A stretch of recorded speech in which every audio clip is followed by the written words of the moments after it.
오늘 말씀의 제목은요, 그리스도인의 사명은 무엇인가 라는 제목입니다. 그리스도인의 사명.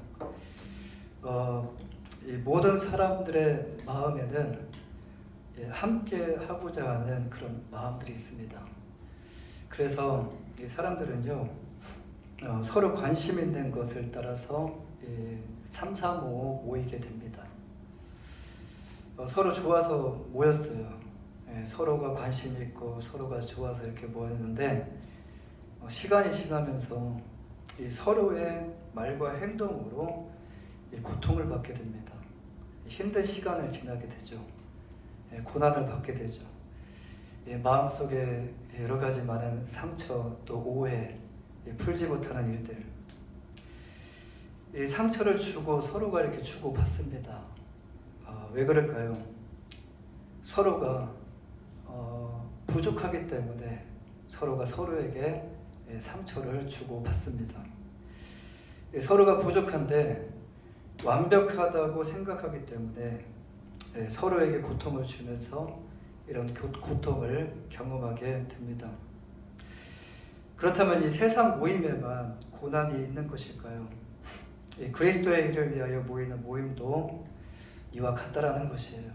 세상에도 고난이 있듯이 그리스도 안에 있는 이 모임 또한 똑같은 사람들이 모이기 때문에 서로가 고난을 주고 고통을 주고 오해가 쌓이고 상처를 주고 입힌다는 겁니다. 주고 받는다는 거예요. 교회라고 해서 다른 것이 아닙니다. 교회도 똑같습니다. 그래서 함께 일을 할 때 내부에서는 서로의 부족함 때문에 고난을 받고 외부에서는 믿지 않는 자들에게 핍박과 조롱과 멸시와 이런 여러 가지를 통해서 고난을 당하게 됩니다. 그런데 이 세상에서 받는 고난과 교회 안에서의 받는 그 고난의 의미는 조금 다른 것이 아니라 완전히 다르다는 것이에요. 지금 이 자리에서 받는 고난, 세상에서 받는 고난과는 완전히 다른 고난이다라는 말씀입니다. 이 그리스도의 몸된 교회 안에서, 다시 말해서 이 그리스도 안에서 받는 고난은요, 그리스도를 위한 고난, 의를 위한 고난, 영광스러운 고난이라는 말씀이에요. 이 세상에서 받는 고난은 어떤 고난일까요? 우리 자신의 유익과 만족, 유익을 위해서 참죠. 만족을 위해서 참죠. 나에게 이익이 되니까 참죠. 나에게 약간의 즐거움이 되니까 그것을 위해서 받는 고난을 참습니다. 이것은 무엇을 의미할까요? 이것은 다른 그 어떤 사람 때문에 참는 것이 아니라 나 자신 때문에 참는다는 거예요. 그래서 세상과 교회의 고난의 대상과 그 의미가 완전히 다르다는 겁니다. 우리가 받는 고난이 그리스도를 위하여 받는 고난, 이 오늘 말씀과 같이 그리스도의 남은 고난이라면 이 고난은 절대로 아무런 목적 없이 당하는 그런 의미 없는 고난이 아니다라는 것이에요. 이것은 곧 하나님의 영광과 직결되는 고난입니다. 그러니까 하나님의 영광과 직결되는 고난이다라면 하나님만 영광 받으시는 것이 아니라 하나님은 그 영광을 누구에게 주시죠? 바로 우리에게 그 영광을 함께 나누신다는 거예요. 요한복음 13장 31절에 보시면 이제 가룟 유다가 주님을 팔기 위하여 나갔을 때 주님은 이렇게 말씀하십니다. 지금 인자가 영광을 받았고 하나님도 인자로 말미암아 영광을 받으셨도다. 이 주님의 십자가 고난이 곧 하나님의 영광이다라는 말씀이에요. 그런데 하나님의 영광뿐만이 아니라 예수님의 영광도 된다라는 것이에요. 지금 이 받는 고난, 영광도 누가 씌워줘야 영광이냐? 높은 사람이 씌워줘야도 영광입니다. 그런데 이 땅에 우리도 여러 가지 많은 상도 받고 그렇게 해서 영광도 받잖아요. 그런데 그것보다 가장 귀한 영광이 그 어떤 영광보다도 하나님께서 우리에게 씌워주시는 영광이다라는 말씀입니다. 그렇기 때문에 우리가 이 고난을 참고 견딜 수 있고 그리고 기쁨으로 이 고난을 이겨낼 수 있다라는 말씀이에요. 지금 우리가 받는 고난이 그리스도를 위한 고난이라면 이 고난도 하나님께서 영광을 받는 고난이고, 그리고 하나님께서 기뻐하시는 고난이다라는 것을 기억하셔야 됩니다. 이 바울 사도는 그리스도를 위하여 받는 고난의 신비, 이 고난의 비밀을 발견하게 되었어요. 그래서 그는 이렇게 고백합니다. 사도행전 20장 24절에서 나의 달려갈 길과 주 예수께 받은 사명 곧 하나님의 은혜의 복음을 증거하는 일을 마치려 하면은 그걸 마치기 위해서 나의 생명을 조금도 귀한 것으로 여기지 아니하노라. 어떤 사명이죠? 주님의 복음을 증거하는 것이 사명으로 깨달았어요. 이 사명을 위해서 자신의 생명조차도 아끼지 않는다라는 고백을 합니다. 우리에게 있는 생명이 얼마나 귀합니까? 조금만 우리가 옆에 있는 이웃이고 친구들이 상처를 입혀도 어떻게 하죠? 우리의 몸을 감싸면서 아이고 아파라 그러지 않습니까? 그만큼 우리는 이 생명을 굉장히 소중하게 여기고 다루고 있습니다. 우리 안에 있는 생명을 보호하기 위하여 우리는 굉장히 많은 그것에 대해서 힘써서 노력하고 있다라는 것이에요. 이렇게 귀한 생명에 대해서 바울 사도는 지금 뭐라고 고백하고 있습니까? 바울 사도는 그리스도를 발견하고 자신의 생명을 조금도 귀한 것으로 여기지 않는다라고 이렇게 고백을 합니다. 이 말씀에서 잠시 멈췄어요. 나는 이런 고백을 할 수 있을까? 지금도 조금만 나에게 피해가 오면, 나에게 뭔가 상처가 오면 그거를 밀어내려고 바쁜데 주님의 그 고난을 위해서, 그 사명을 위해서 내가 이렇게 생명을 바칠 수 있을까? 그런데 바울 사도의 고백은 이것으로 끝나지 않습니다. 이 빌립보서 3장 7절에서 그러나 무엇이든지 내게 유익하던 것을 내가 그리스도를 위하여 다 해로 여길 뿐더러 또한 모든 것을 해로 여김은 내 주 그리스도 예수를 아는 지식이 가장 고상함을 인함이라. 내가 그를 위하여 모든 것을 잃어버리고 배설물로 여김은 그리스도를 얻고 그 안에서 발견되려 함이니라고 이렇게 고백을 합니다. 이 세상에서 말하는 최고의 지식을 여러분이 가지고 있다고 한번 생각해 보십시오.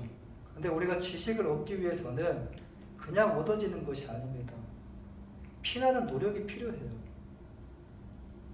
그냥 얻으셨습니까? 예, 최고의 지식이다. 이 땅에서 살아가면서 최고의 지식을 여러분이 소유했다라고 한번 생각해 보십시오. 그 지식을 갖기 위해서 밤잠을 설치고 밤잠을 포기했어요. 어떤 사람은 그 지식을 갖기 위해서 결혼도 포기했어요. 결혼도 뒤로 미뤘어요. 어떤 사람은 또 그 지식을 갖기 위해서 아기도 포기했어요. 애 낳는 것도 포기했어요.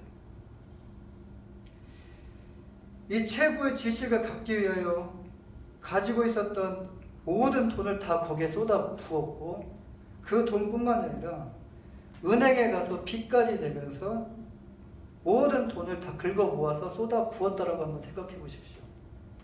그리고 그 지식을 얻었어요. 그 최고의 지식을 얻었습니다. 별로 감흥이 없으신 것 같아요. 최고의 지식을 얻었어요. 어떻게 얻은 지식인데 여러분은 그 지식을 이렇게 바울 사도와 같이 해로 여기고 배설물로 여긴다라고 말할 수 있겠습니까? 어떻게 얻은 지식인데, 어떻게 내가 버는 돈인데, 돈이라면 좀 쉬울까요? 어떻게 내가 버는 돈인데 그 돈을 해로 여기고 배설물로 여길 수 있을까요? 도대체 바울 사도는 무엇을 발견했길래 이런 고백을 할 수 있었던 것일까요? 당대의 유대인에게 있어서 최고의 지식을 소유하고 있었던 이 바울 사도가 자신이 가진 모든 지식을 이제 해로 여기고 배설물로 여긴다라고 고백할 수 있었던 이유는 과연 무엇이었을까요? 다른 여러 가지 많은 이유가 있겠지만 바울 사도는 우리가 생각하는 그 이유 때문에 이것을 버리지 않았다라는 거예요. 무엇 때문에 우리가 들었을 때는 실망할 수 있는 단어예요. 영원한 생명 대신 그리스도 예수를 만났기 때문에, 그리스도가 누군지를 만났기 때문에, 경험했기 때문에 자기가 가지고 있던 것을 해로 여기고 배설물로 여길 수 있었다는 말씀입니다. 세상 사람들이 들으면요, 이건 전혀 이해가 되지 않는 말이에요.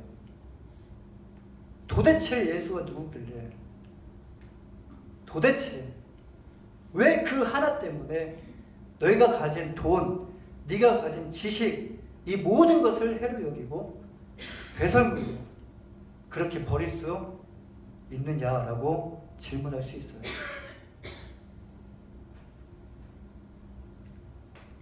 그렇다면 예수가 누구길래, 도대체 예수가 누구시길래 바울 사도가 이렇게까지 할 수 있었던 것일까요? 요한복음 14장 6절 말씀과 같이 바울 사도는요,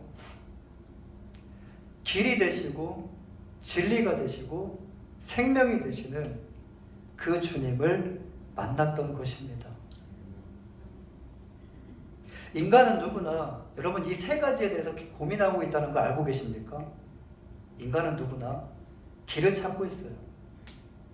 진리가 무엇인지에 대해서 날마다 생각하고 있어요. 우리는 생각할 필요가 없죠. 우리는 길에 대해서 생각할 필요가 없고, 진리에 대해서 생각할 필요 없고, 생명에 대해서 생각할 필요가 없어요. 근데 세상 사람들은 날마다 이 질문을, 매일마다 이 질문을 던집니다. 길이 무엇일까? 진리가 무엇일까?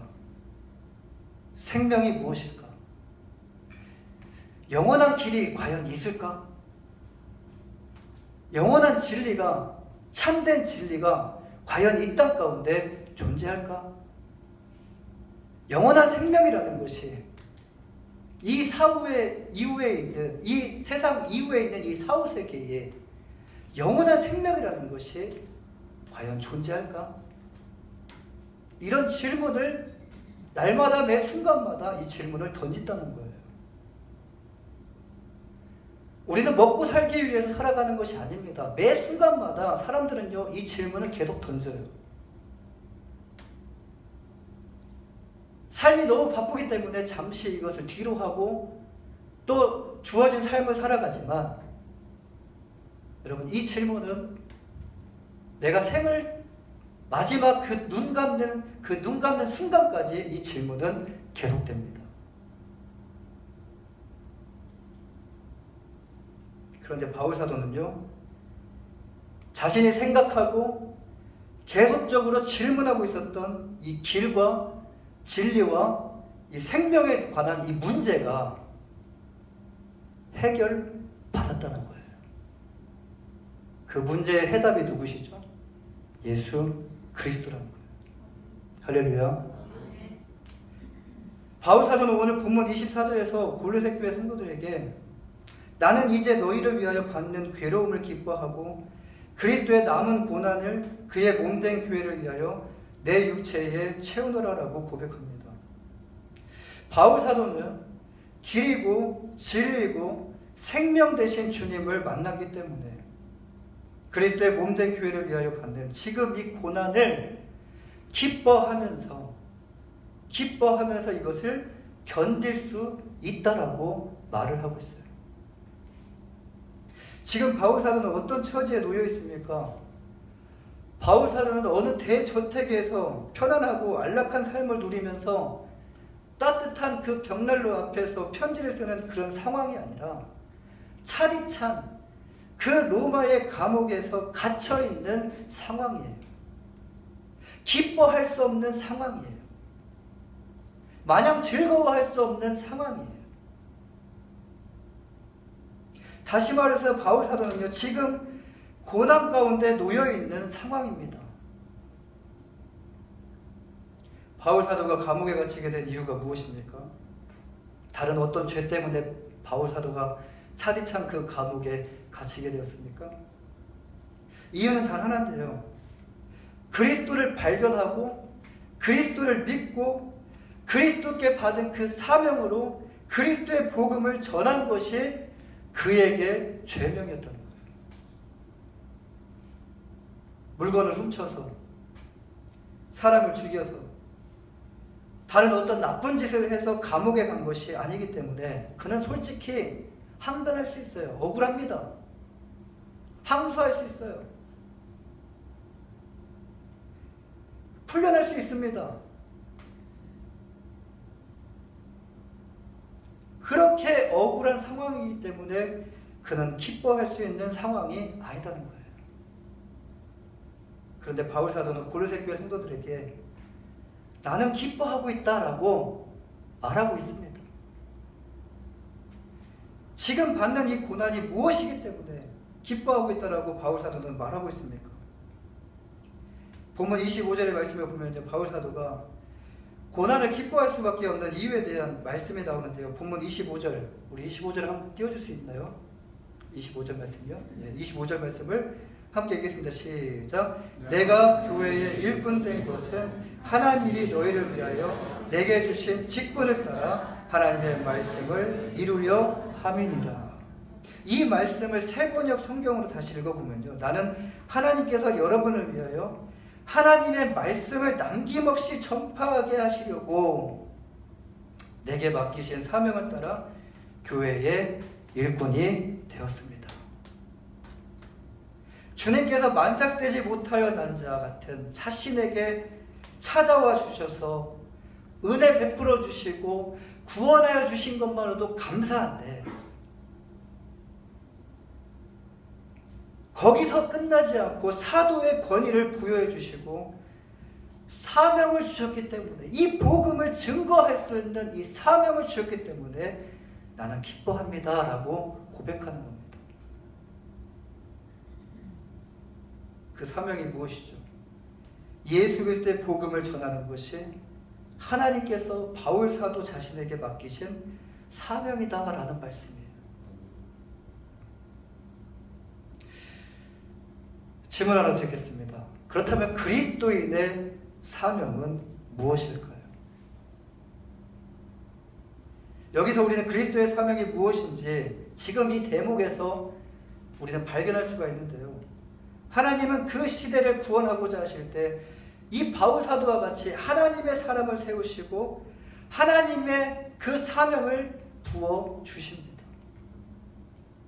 우리도 마찬가지입니다. 우리가 지금 어디에 살고 또 어떤 위치에 있고 얼만큼의 재력이 있고 없고를 떠나서 지금 이 미국에 사는 이유, 지금 이곳 가운데 우리가 살아가는 이유는 미국을 살리고 미국을 위해서 기도하고 미국에 있는 사람들을 살리고 세상을 살리기 위하여 하나님께서 우리를 부르셨다라는 말씀이에요.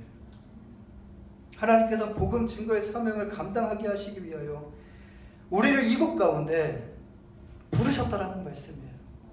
한국보다 미국에 와서 돈 벌면 돈 더 많이 버니까 이런 목적을 가지고 하나님께서 이 자리 가운데 우리를 부르신 것이 아니라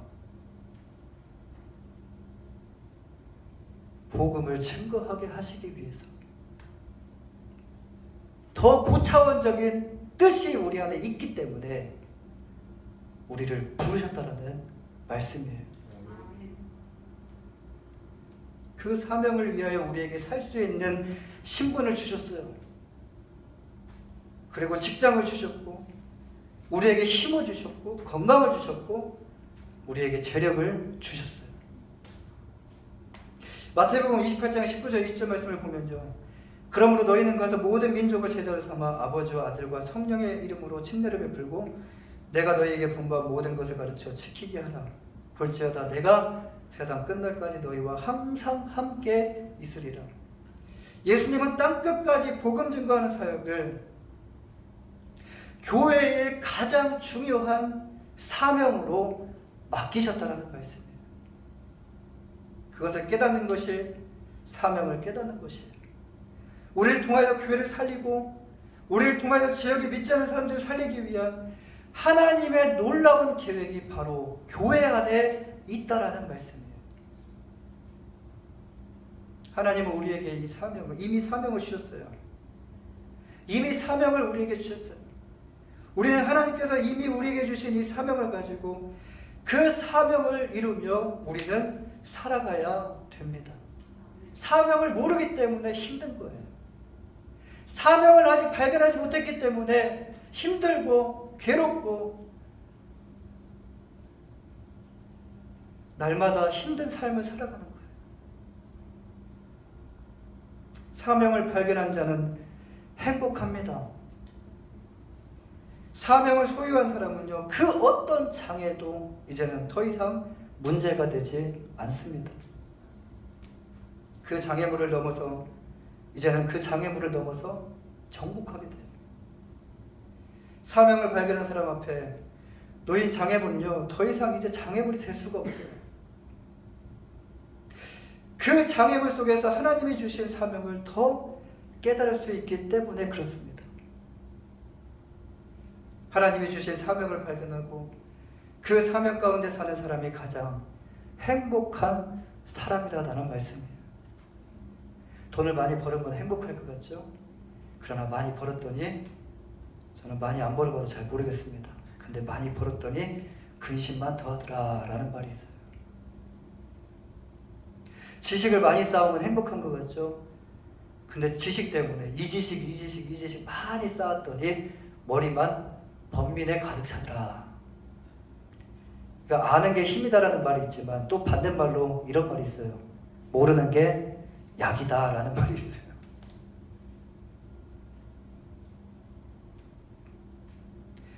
그런데 더 놀라운 것은요, 26절, 27절 말씀에서 바울 사도는 이 말씀이 어느 특정한 사람에게만 주어진 것이 아니라고 말하고 있어요. 이 오늘 본문 26절, 27절 말씀, 26절과 27절 말씀을 함께 읽어보겠습니다. 시작. 이 비밀은 만세와 만대로부터 감춰졌던 것인데 이제는 그의 성도들에게 나타났고 하나님이 그들로 하여금 이 비밀의 영광이 이방인 가운데 얼마나 풍성한지를 알게 하려 하십니다. 이 비밀은 너희 안에 계신 그리스도신이 곧 영광의 소망입니다. 할렐루야. 그렇습니다. 과거에 이것은 감춰져 있었던 비밀이에요. 그런데 지금 이 비밀이 어떻게 되었습니까? 그리스도를 믿는 모든 성도에게 이 비밀이 드러나게 됐다는 거예요. 이 비밀의 영광이 얼마나 풍성한지를 그리스도를 주로 믿는 모든 신자들에게 하나님의 영이신 성령 하나님을 통하여 알게 하여 주셨다는 말씀이에요. 감추어져 있었던 비밀이 무엇입니까? 그 비밀이 무엇이죠? 그 비밀은 바로 영광의 소망 되신 예수 그리스도가 바로 그 비밀이라는 말씀이에요. 이제 바울 사도는 복음을 전하는 이유에 대해서 이렇게 고백합니다. 본문 28절과 29절, 우리 28절과 29절을 함께 읽어보겠습니다. 시작. 우리가 그를 전파하여 각 사람을 권하고 모든 지혜로 각 사람을 가르침은 각 사람은 그리스도 안에서 완전한 자로 세우려 함이니 이를 위하여 나도 내 속에서 능력으로 역사하시는 이의 역사를 따라 힘을 다하여 수고하노라. 그리스도를 전하고 가르치는 이유가 무엇이죠? 그리스도 안에서, 그리스도 밖에서도 불완전했지만 그리스도 안에서 완전한 자로 세우기 위해 그리스도를 전하고 그리스도를 가르치는 겁니다. 그리스도는 보이지 않는 하나님의 형상이셔요. 완전한 자로 세운다는 것은요, 그리스도를 통하여 죄로 인하여 잃어버렸던 그 하나님의 형상이 회복되어지고 하나님 안에서 완전한 자로 되어진다는 것을 의미합니다. 누구를 통해서만 가능합니까? 누구를 통해서만 가능하죠? 오직 예수 그리스도를 통해서만 우리가 완전한 자로 세워질 수 있다는 것이에요. 교회가 전해야 하는 것이 무엇이죠? 교회가 가르쳐야 되는 것이 무엇이죠? 교회는 그리스도만을 전해야 되고요. 교회는 그리스도만을 가르쳐야 하는데 다른 것과 함께 그리스도를 전하고 가르치는 것이 아니라 오직 누구만을 가르쳐야 되냐? 누구만을 전해야 되냐? 예수 그리스도만을 전해야 됩니다. 또한 오직 그리스도만 따라야 합니다. 따라가셔야 돼요. 우리는 그리스도를 따르는 제자가 되어야 됩니다. 이것이 바로 하나님께서 교회에게 맡기신 사명이다라는 말씀이에요. 내가 따라가지 않는데 누가 따라가겠습니까? 내가 열심히 하지 않는데 누가 열심히 하겠습니까? 지금 이 자리에 오실 오직 예수라는 단어에 마음이 불편하신 분들이 아마 계실 수도 있어요. 왜 오직 예수야? 교회에 오셨어도 왜 오직 예수야? 예수님을 믿어도 왜 오직 예수야? 근데 예수님 믿는 거 쉽습니다. 어렵던데요? 아니요, 예수님 믿는 거 쉬운데 예수님만 믿는 게 어려워요. 할렐루야. 예수님만 믿는 게 어려워요. 예수님만 머릿속에 생각하는 게 어려워요. 여러분 생각해 보십시오. 남편에게 오직 아내라는 말이 불편한 단어일까요? 불편합니까? 집사님 불편하셔요? 아내에게 오직 남편이라는 말이 불편한 단어일까요? 남편은 오직 아내를 사랑해야 하고 아내는 오직 남편을 사랑해야 하는 것이 정상입니다. 우리가 결혼식 할 때 어떻게 결혼식 하죠? 검은 머리가 팥불이 되도록. 요즘에도 그런 고백을 하나요? 안 하는 것 같아요. 오직 남편을 사랑하고 오직 아내를 사랑하는 것이 정상이에요. 이렇게 하지 않은 것이 이상한 것이에요. 오직 예수라는 단어는 하나도 불편한 것이 아니에요. 이렇게 하지 않는 것이 불편한 것이에요. 이처럼 교회는 그리스도의 몸입니다. 교회의 머리는 그리스도입니다. 교회가 사용해야 하는 단어는 오직 예수입니다. 이것은 전혀 이상한 말이 아니라는 거예요. 우리가 그리스도만을 전해야 하는 이유가 무엇이죠? 에베소서 4장 15절 16절 말씀에 보면요. 오직 사랑 안에서 참된 것을 하여 범사에 그에게까지 자랄지라. 그는 머리니 곧 그리스도라. 그에게서 온몸이 각 마디를 통하여 도움을 받음으로 연결되고 결합되어 각 지체의 분량대로 역사하여 그 몸을 자라게 하며 사랑 안에서 스스로 세우느니라. 여기서 우리는 그리스도를 전해야 하는 세 가지 이유를 찾을 수가 있는데요. 첫 번째 이유는 교회의 머리는 그리스도이시기 때문이에요. 할렐루야. 두 번째 이유는요. 그 안에 생명이 있기 때문이에요. 오직 생명이 누구에게만 주어집니까? 누구에게만 있습니까? 오직 예수 그리스도를 통해서만이 생명이 우리에게 전달된다라는 말씀이에요. 마지막 세 번째로는요. 그를 통하여 몸된 교회가 건강하게 자라기 때문이에요. 머리 대신 그리스도, 그리고 생명의 영원한 생명을 공급하시는 예수 그리스도, 그 공급을 받아야지만이 교회가 어떻게 자란다고요? 건강하게 자랄 수 있다는 거예요. 교회는 오직 예수만 믿어야 하고요. 오직 예수만 전해야 하고 오직 예수만 가르쳐야 하는 사명을 하나님께 받았다는 것을 꼭 기억하시고 그리스도인의 삶을, 그리스도인의 그 사명을 잘 감당하시기를 주님의 이름으로 간절히 축원합니다. 아시아의 한 도시의 서머나 교회의 감독이었던 이 폴리캅. 이 폴리캅은요, AD 155년 2월에 로마의 그 원형 경기장에서 흥분한 군중들에 의해서 이제 죽임을 당하게 되는데, 뭐 때문에 죽임을 당했냐? 예수님만 믿는다. 가이사를, 시저를 주라 하지 않고 오직 예수님만 믿는다. 이 폴리캅이 경기장에 끌려갔을 때 총독은 폴리캅에게 그리스도의 이름을 저주하고 시저에게 희생을 드리는 것과 죽음 중 하나를 선택하라라고 말합니다. 그때 폴리카르는 총독에게 이렇게 대답합니다. 나는 86년 동안 그분을 섬겨왔고 그분은 내게 아무 잘못도 하지 않으셨다. 나를 구원하신 나의 왕, 나의 구세주를 어떻게 내가 모욕할 수 있겠는가? 그 말을 남기고 그는 말뚝에 묶인 채 화형을 당하게 되었습니다.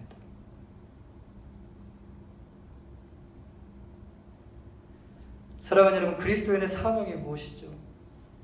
그리스도인은 누구죠? 그리스도인의 사명은 다른 것이 아니라 이 폴리카르의 고백과 같이 예수님만 믿고 오직 예수님만 전하는 것인 줄 믿습니다. 기도하겠습니다.